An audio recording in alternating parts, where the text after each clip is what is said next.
Well, croeso to Wrexham News. I'm Carrie Harper. And I'm Marc Jones. And today we're talking to Simon O Rourke, who is a professional chainsaw artist. Is that the right terminology? Chainsaw artist. I mean, call me whatever you want. I take big bits of wood and make them look a bit prettier. That's a good description. Wood sculptor. Yeah. Okay. I mean, it's not the standard job title you see on somebody's CV, though, is it? So we're going to have to start by asking, how do you get into something like this? So I was always into art as a child. I went through university. I went through college in Southport. I grew up in Liverpool, and I ended up coming to Wrexham to go to university here in 1997 to do an illustration degree. Mm-hmm. So on that degree, I specialised in children's book illustration. That was always a passion of mine. I love telling stories through visual communication, and I never even considered 3D work, never considered sculpture at all. And it was only after I finished my degree, needed work, Asda Bakery wasn't up to this. It just wasn't getting quite enough, And I ended up finding a guy who had just started a tree surgery business and he needed an extra pair of hands. So I started working for him, really enjoyed it, enjoyed the outdoor work, learnt how to use the chainsaw, did all my tickets, climbing tickets and all of that kind of thing, and absolutely loved it. But that light bulb moment was when I saw somebody carving with the chainsaw and thought, oh, that looks fun. I could be an artist up a tree. Yeah, quite. Yeah. Wow. So the guy I was doing tree surgery for started hiring me out to his customers. He noticed I started practicing in the yard. He was like, "You're quite good at this."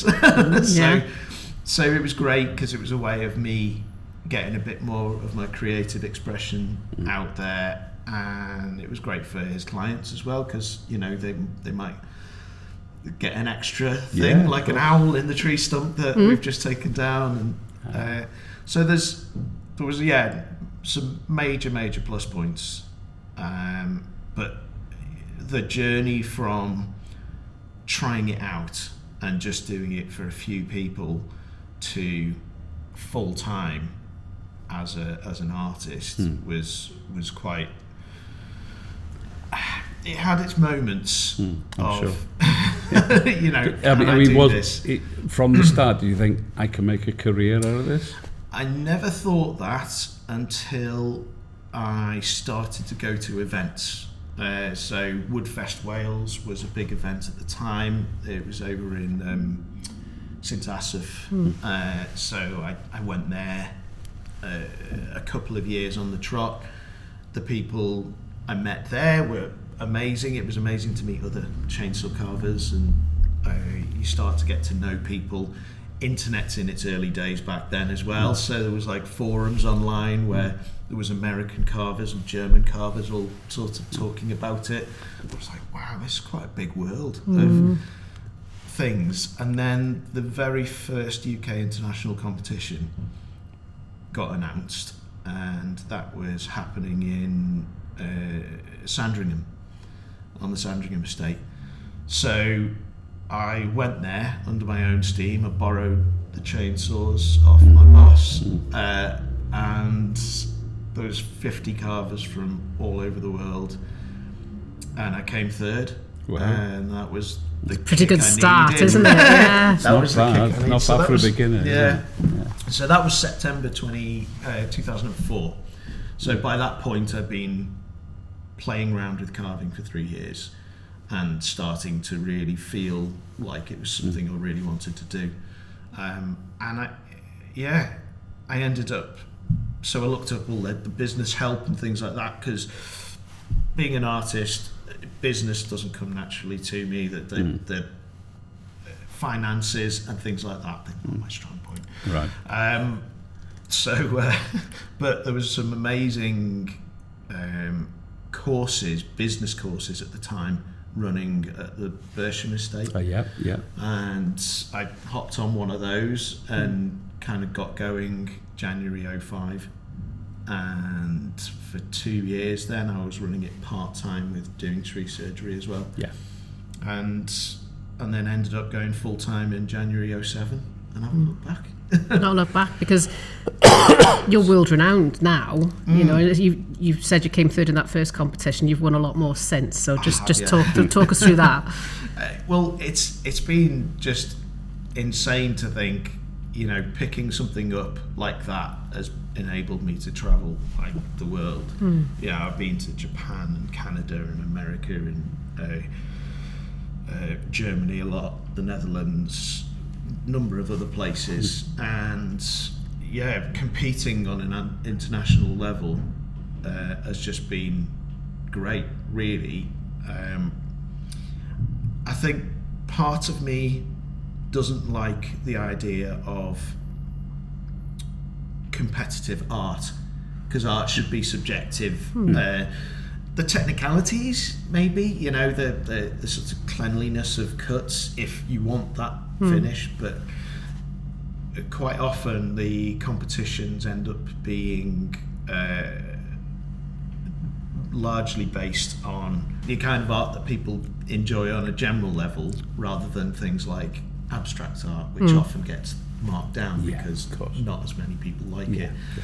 So I found that kind of that bit I didn't really like about the competitions, and I don't particularly do many competitions these days anymore, but I've been 15 years on the international competition scene has pushed me to be able to know what I'm doing if I've got a deadline.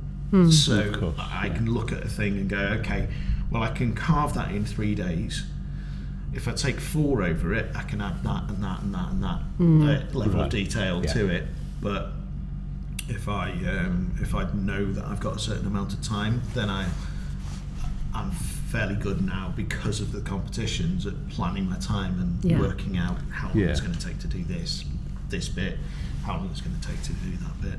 I mean, I was amazed looking through your website and your portfolio, just the range of different projects that you've been working on, because there's benches, there's dragons, there was even Game of Thrones dragon eggs pictured on there. There's just such a range of projects.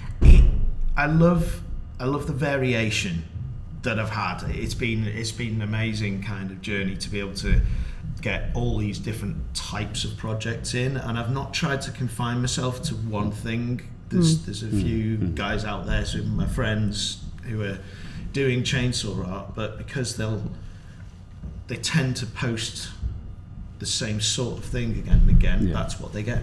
Of that's course, the jobs that's they get. the commissions, So I've had some really unusual requests, and I love a challenge. So, you know, we've done everything from a staircase to fit inside a tower, to that we had to carefully get in. We had to reconstruct the tower within the workshop out of a framework in order to build the staircase, be able to dismantle it and then take it down to London and install it. And things like sounds like you like a challenge. I do. Yeah, that sounds like a challenge to me. And so you often get people calling up with just some interesting projects where I think, you know, that tickles me fancy. I quite like to do that. I'll at least I'll quote for it, and you know, but yeah, the sort of the prominent ones, like the Game of Thrones ones, the Game of Thrones one, HBO contacted me. Well, it was their agency that worked for them, contacted me and said, we've got a client who, and at the time I didn't know what it was going to be. They said, we've got a client who'd like you to do a piece of work for them, but you need to sign an NDA first. And that's always an intriguing one for me. I'm like, right, okay. So I get on the internet and look who their clients are, and HBO is one of their clients. Right. And I know the final season of Game of Thrones is due out in a few months after that. So I thought, I hope it's that. And it was. And basically they'd chosen 12 artists from around the world in different disciplines to receive an original prop from the series and create something new around it. So they sent me the dragon eggs and they asked me to create a new casket that would sort of compliment it, and they said, just go wild with your imagination. So I ended up creating this sort of organic looking winged case with teeth on the front of it and a bit that lifts up and the eggs are inside. It was crazy that, because I got to the workshop one day and there's this flight case waiting for me, and it's just got Dragon Eggs Simon O Rourke written on the front of it, and this is a flight case with 3 perfect separate holes for these eggs. Amazing. Just arrived at the workshop. Right. So who's got it now? That's the Do you know what? I haven't got a clue. Yeah. I don't know where it is, but they paid me for it. Yeah. So you're fine with that, I'd like to know. I did try and write to them to ask, where did it end up? But nobody answered. So that's a shame. Oh, we'll have to get people to chase that down, isn't it, to find out where that's gone. Yeah. So, I mean, most people locally, though, would be familiar with your work recently because of the Wrecsam letters that have been on Queen Square in town. Yeah. So, and I know there's a big long story behind this, and there's so many layers to it all, and I think people would be fascinated to hear about some of those. Yeah, well, the Wrecsam letters, that was I got chatting to Joe Bickerton at one of the networking events we did, and he mentioned this project that he wanted to get off the ground, and I said, look, even if you don't end up doing something from wood, I'd love to be involved with the creative process, because it's that thought of a challenge and things like that. And I had all these ideas about steel letters that were hollow with a plexiglass front and memorabilia from different communities inside the letters. But we kind of priced it up, and it was way more than the budget they had. So Joe said, well, this is what we've got, what can you do for this? So I was like, right, okay, well, I didn't want to, because I was conscious that they were asking me as an artist. I was like, I didn't want to assume that it was okay just to go, oh, well, I'll do it all, but Joe was actually kind of quite keen on that anyway. He said, look, we know your work, you're local, we'd love you to do it. So they already decided that they wanted the letter in at this point? It was how that was presented, or was that you? Or no, that was they'd already decided they wanted the letters. At that point, the Welsh/English spelling decision hadn't been made. Okay. So, at the time, I put a quote in there. So when I first started designing it based on me doing it, I thought, okay, well, we can do, for that money, we can do wooden letters. I think we can make them a good sort of 4 inches thick. You need something fairly substantial. Chunky, yeah. I didn't want to go any lower than about 6 foot with the letters. So opted for sort of more like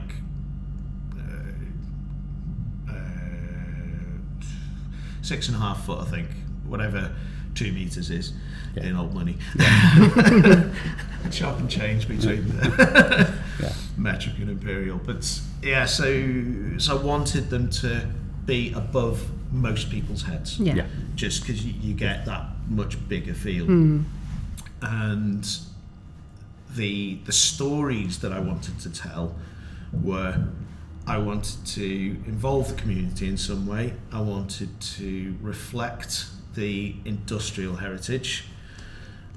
And one of my big passions about trees is the stories they tell in the growth rings. And with the growth rings and being able to count back growth rings and find specific years makes it feel much more tangible, and you're seeing a living history almost in that tree. So I've done this a few times down at Highclere Castle in Newbury. I created a World War II airman as a memorial, and that tree went back to the mid 1800s, huge cedar tree.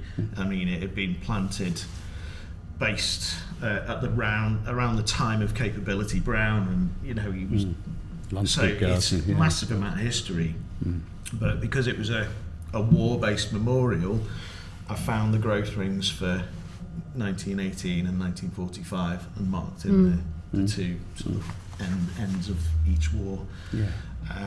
And you focused in on certain dates relevant to Wrexham as well, didn't you, with this project? Yeah, so this was why I thought, oh, this is a great opportunity, if it's possible, to find the right tree that's old enough. I can start to look at some dates, and I thought I'll easily get the Gresford mining disaster in 1934. That's not too far back. And I know that whatever tree I get, or whatever multiples of tree, because I might have needed, you know, I might not have been able to find one tree that could do the whole lot. And I was going to buy a tree from a guy in Penley, a tree surgeon in Penley. He had the perfect amount of wood for the project and knew I could get it out of that. And I was all prepared to get that. I'd even asked him to deliver it and invoice me for it. And then on that day, a guy just turned up out of the workshop, out of the blue, and said, I'm the manager over at Trevellyn Manor, which obviously used to be a big one single house estate, is now lots and lots of properties. He said, I'm the manager, we had a tree blow down, I was just wondering if you wanted it, if you can take it away, if you can clear it away, you're more than welcome to it. So when I hear that sometimes, I'm like, it could be something junky, it could be like a horse chestnut or a beech tree that might not last very long. So I went over there and I was like, oh, it's an oak tree. I got closer and this is 4 feet wide. Wow. This is a big oak tree, straight as a die. So you get excited though, And I'm like, oh, hang on. I was like, yes, please. What coincidence, though. So it was just absolutely amazing opportunity. And the guy in Penley wasn't fussed. I was going to say, not so much for the person in Penley, but but, you know, I'll buy more timber off him at some point anyway. He's tree surgeons around the local area are where I get most of my timber from anyway. You know, they'll all call me up and say, oh, we've got this big cedar coming down. You know, do you need anything? So we started milling this thing up. I counted back the growth rings. As soon as we severed the root plate, because it was a wind-blown tree, the root was in the air. Right. Severed the root plate, and after that we winched that away. I was like, I'm going to count the rings. Right. Let's just see where it goes back to. Yeah. And it went back to around 1850. Right. And I thought, yes, right. So we've got 1864. 1864 when Wrexham AFC was formed first, and 1882 when Wrexham Lager was first brewed, and obviously 1934, and there wasn't anything other significant. I couldn't find any. I was looking for other significant dates, but I couldn't really see any. But I thought, you know, that's enough. It's just a little bit to say there's this extra level of story in this tree. So it was just, it was amazing. There is so many layers to the story, isn't there? And you mentioned at the start the decision had been made whether it was going to be in Welsh or in English. Yes. I think it's amazing that it's in Welsh. Do you know, I really like that. It's like, even though an X and an H would have been far easier letters to make. Now you tell us. You don't think of it from that perspective, do you? Yeah. But, nice straight lines. But actually, no, I really like the fact that it's in Welsh, because I think I love language, and one of the things that I like about language is the fact that you've got languages that have been oppressed in the past resurfacing, and actually people are making the effort to retain those, and it's such an important part of heritage, because you start to see, it's like, I love kind of seeing links between different words, you know, and you've got so many links between the sort of early Latin languages, the Romance languages, the Germanic languages, and the Celtic languages in the UK, and I just think it's so important to keep language alive. And it just fits with this project, like you say. Another layer again. There's just so many to this, isn't there? Absolutely, yeah. Yeah, I think when people first saw the image, you're thinking, these are big chunky letters, you know, and we'll talk about the sort of metal work as well. Of course, yeah. But then, you know, when you go past it, you then see all the detail. Yeah. You know, I mean, it's got maps, it's got villages, it's got names, it's got the dates. And that to me took, you know, I mean, this is where the creativity comes into it, I suppose. Yeah. Deciding which bits of maps at what scale, when, because like we could have zoomed right out and included, you know, the entire borough, but you get so small you can't pinpoint anything, and also you've got big open spaces of fields and things around areas. So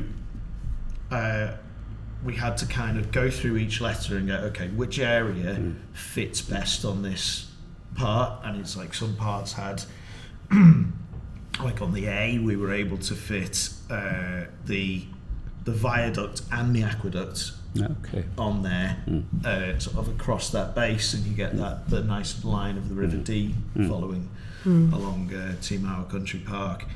And of course, the other thing I really wanted to do was highlight little sections of communities that were significant as well. So you'll see there's little circles in there. There's one for the Kaya Park environment. That was the first thing I seen when I walked past it, was the Kaya Park. Maybe everybody's the same. They find their own. I saw roast there, I'll be honest with you.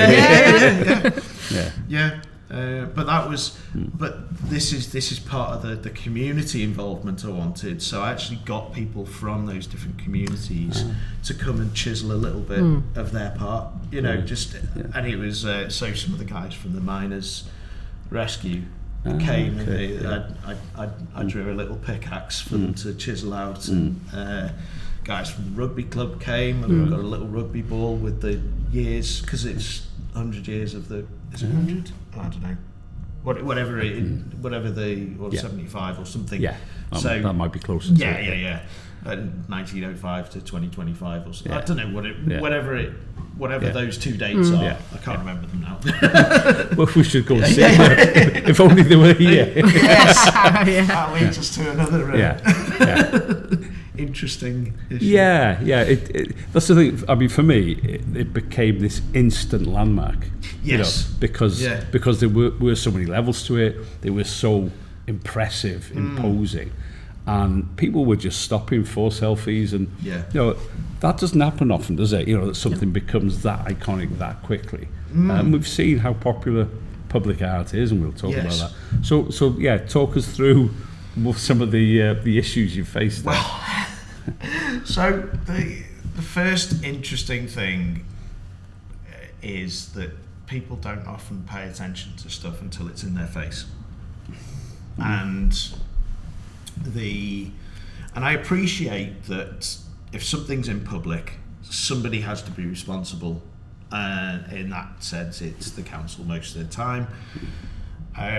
Without sort of being too antagonistic, there's levels of health and safety that you can deal with easily.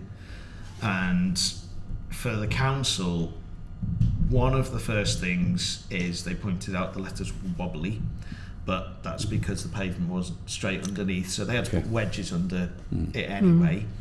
And I was like, okay, that's fine, that's fair enough. I know you can't push these letters over. They've got, the bases are full of sand.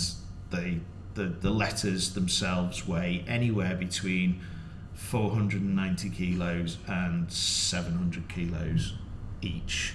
That's a lot. And it's very, very heavy. But I think there was a number of different things that they thought, like, how can we, I think they just want to go belt and braces, to be honest, and actually just go, right, okay, how can we look at maybe linking them together when they're in situ, because they're designed to move.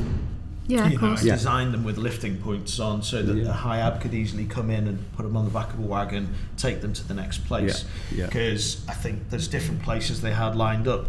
Eagles Meadow was one. In fact, they were going to go to Eagles Meadow first, and then the decision got made to put them in Queen Square, which I actually quite like. I do like that. Yeah. And Queen Square is a great place for them. It pulls people back into the centre. And if we want to really encourage people to be in the centre of town, which is good for everybody, because it creates a buzz, it creates that atmosphere you need in a town, city. We're all in that habit. Yeah, we're all in that habit. So I that whole thing was, I like the fact that they can move, because it'll be great to see them up at Chirk Castle. It'll be great to see them down at the Aqueduct. And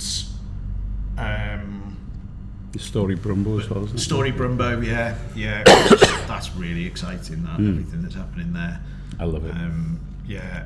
So the whole purpose is that they can move around, but I think they are going to. So they're back at AEC Engineering. We should talk a little bit about Phil Salmon and the steel. Yeah.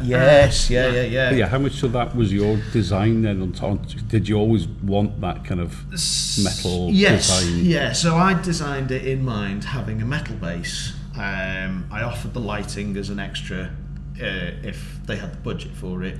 And eventually, just before the end, they said, yes, we can do this, we can do the lighting as well, which I was really glad about.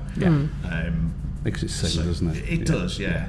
So I knew I needed the steel bases. I'd known Phil from a couple of other things in the past, and I thought he'd be a great guy to use, because he's had so much to do with the football club, he's had so much to do with other projects around town, and again, it's using a local company. It's like I always, even if I'm working away, I try and source timber locally, I try and source other things locally. I'll go to a local hire shop rather than just call ahead to a national one like HSS or whatever. I'll go and find one of the local places, because I think that keeping local economies going is so vital. Absolutely. And in the world we're in now, it's not encouraged. It's not actively encouraged, because you've got so many massive businesses that own loads of other businesses that just want you to stay with them. And just go online and get the cheapest option. You go online, you get the cheapest option, or you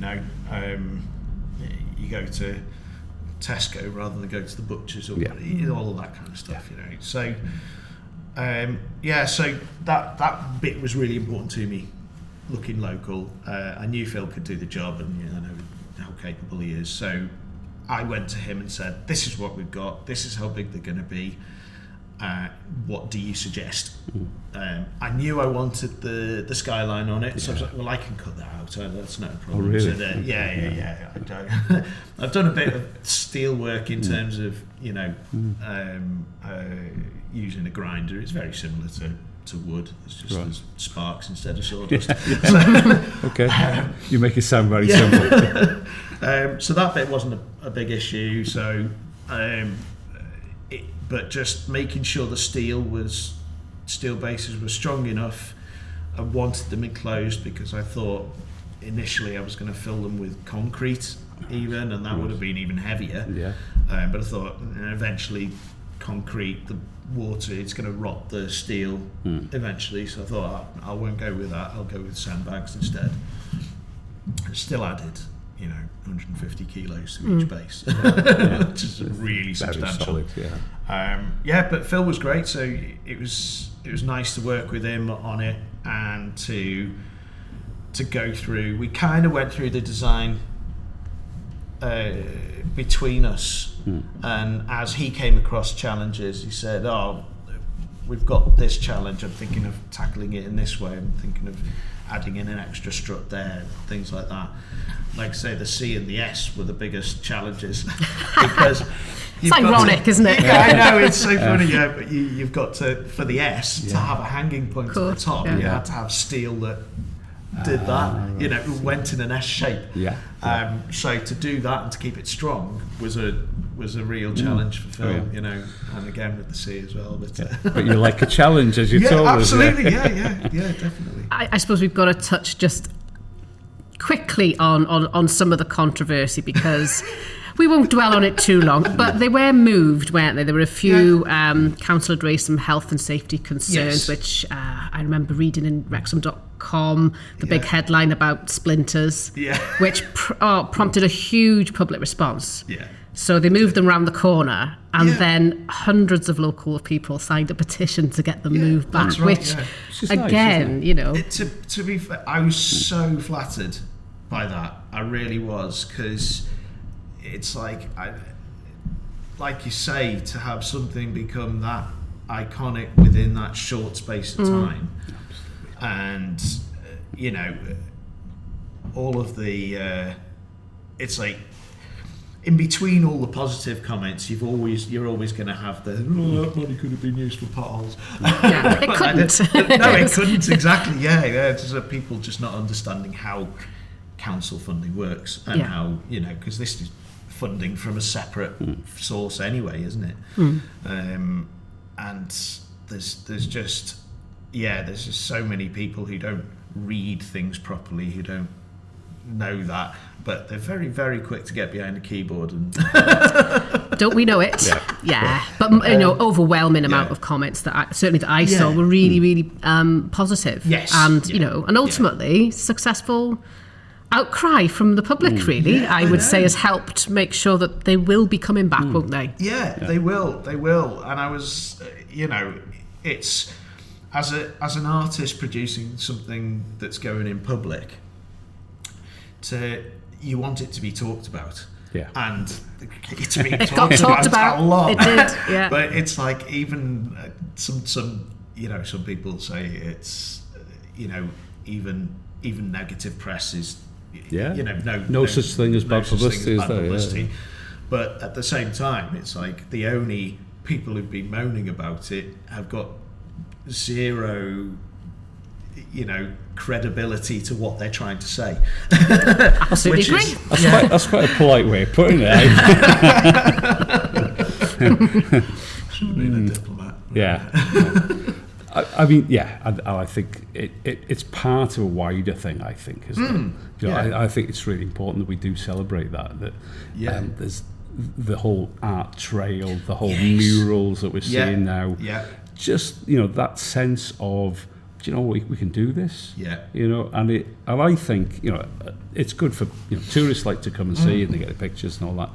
But as a resident, I'm loving it. Because, you know, there are things you see in, and you're thinking, I didn't know about that, and that, you know, and it's different artists doing really different things. That's what I really like. You get that variation in it, and you know, Liam has just been absolutely brilliant. Liam Stokes-Massey, he's just so, you know, he's focused on driving it forward, and it's like it's what's been lovely to see with that is I didn't know Liam until a couple of years ago. Met him, and then, you know, when I saw that first mural go up, I've got to meet this guy.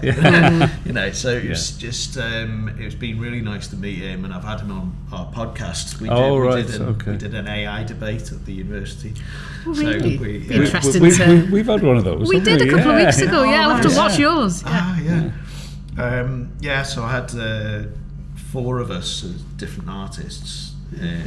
As I had a photographer, and I had Liam, an illustrator, and myself and Paul, who works for me.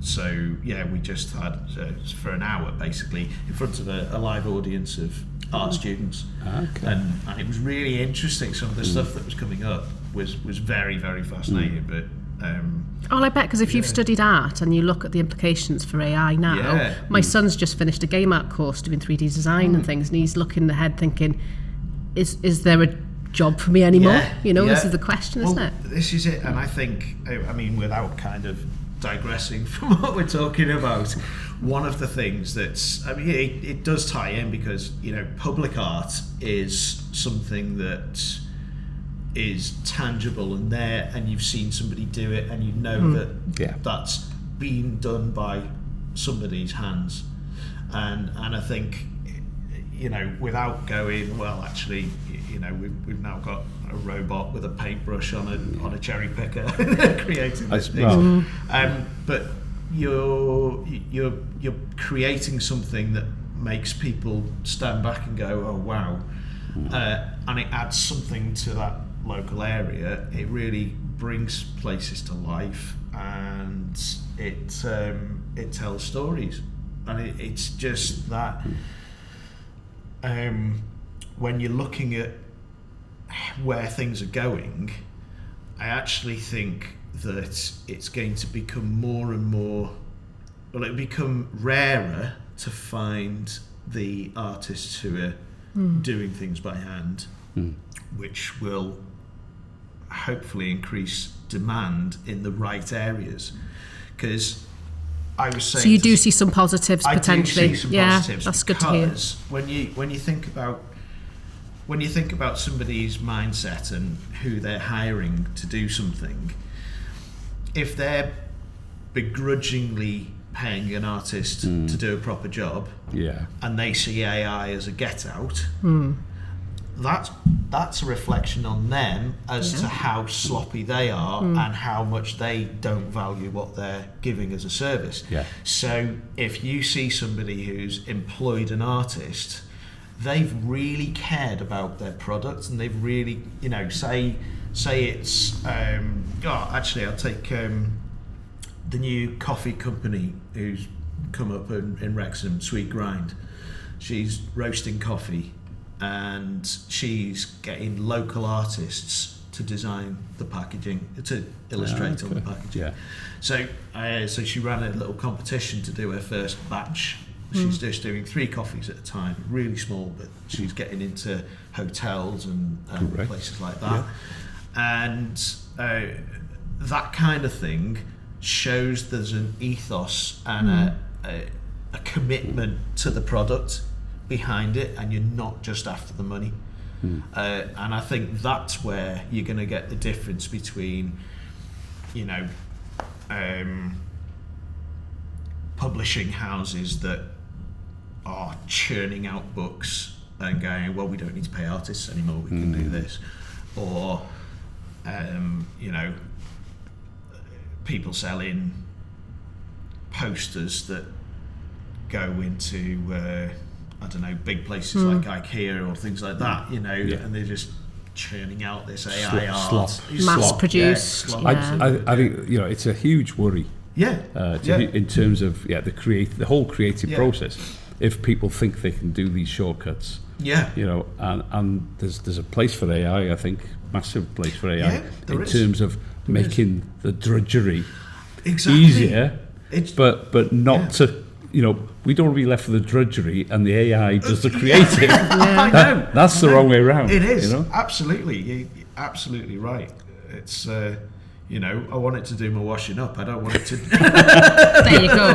Hoovering. I want it to hoovering. I don't want it to cook my meal. I think you've, just like the whole discussion we've had about the Wrexham letters just shows the added value of projects that have got a soul to them and got those stories and that input, and absolutely, you cannot get that with something like these are unique one-off projects, this is aren't they? And it's like no amount of AI could have found or seen that opportunity or cut those planks in such a way that we kind of, before we took the bark off, we'd count the rings back and mark that in before we then mapped out that letter so that it sat over the football club and all of that stuff. That and this is why I kind of I love this. I think there will be a bit of a renewed enthusiasm for art that has deeper meaning and isn't just tapped to go on a wall somewhere to you know. And I know that I'm starting to get more inquiries from interior designers because they want something completely unique that fills that exact space. and they can't find it anywhere else, and that's when the added value. Exactly. So I do think it's quite controversial at the moment. It's as controversial as photography was in the early 1800s. There is that. New technology always goes through this phase. Video killed the radio star. Yes, exactly. It's one of them, old enough to remember this. So the Wrecsam letters are coming back temporarily. They are coming back. They were designed to move around, but where are they going to land permanently, do you think? I don't know. I would really like them to land in the centre. I want to see them in town. I think that would be good. And I don't know how long that's going to be for. You know, if they're spending 3 months, 4 months in a place and then moving, or kind of makes sense to have it there for a while. It doesn't It does. And it should go right round the county. But I like that idea, because that's the other thing. That's the whole point of it's like. The maps on it are there as a connection for people, like, I lived there, or I used to have a house there, or I played there as a child.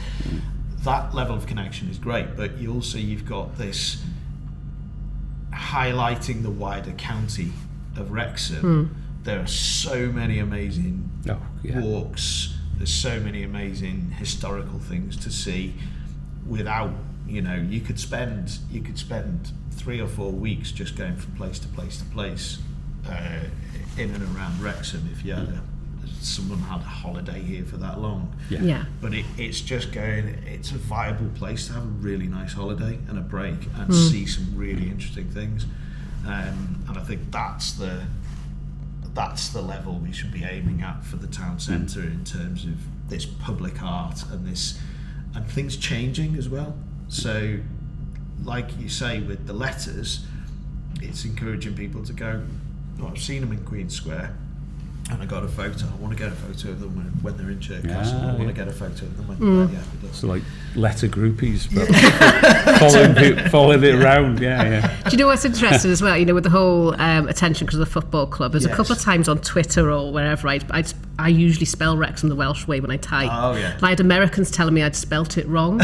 So it'd be really interesting for tourists to come in, because they'll look at that and it'll throw people initially, but the world that opens up to them then when they ask that question, because it prompts that question, is going to be great. And it'll be great to see them tour around, but they need a permanent home where everybody can enjoy them. And I agree with you. I hope it's in the town centre. Really do. As you say, it's like anything like that is great, because it's, and you've got a lot of people being quite negative about things. You've got a lot of people why do we need a big sign? It's like, they're the kind of people who, in my mind, I think I very rarely comment online, because I know it just adds fuel to the fire. Facebook wars. Couldn't resist just saying, oh look, if public art doesn't mean anything to you, it's no wonder all you're seeing is the potholes.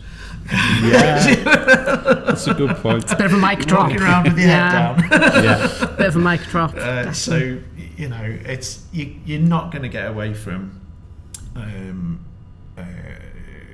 negative comments like that if that's how people feel. That's fair enough. But overwhelmingly, people have it's loved been it. Positive, and I think it's brilliant.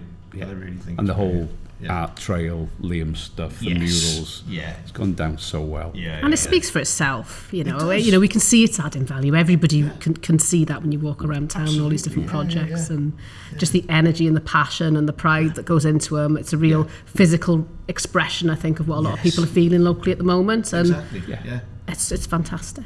And the Wrexam letters will soon be back in their rightful place on Queen Square, and people can come and see them. Definitely. I'm looking forward to that. Really Fantastic. Looking forward to getting them back. Thanks so much. No worries. Diolch. Pleasure. Great.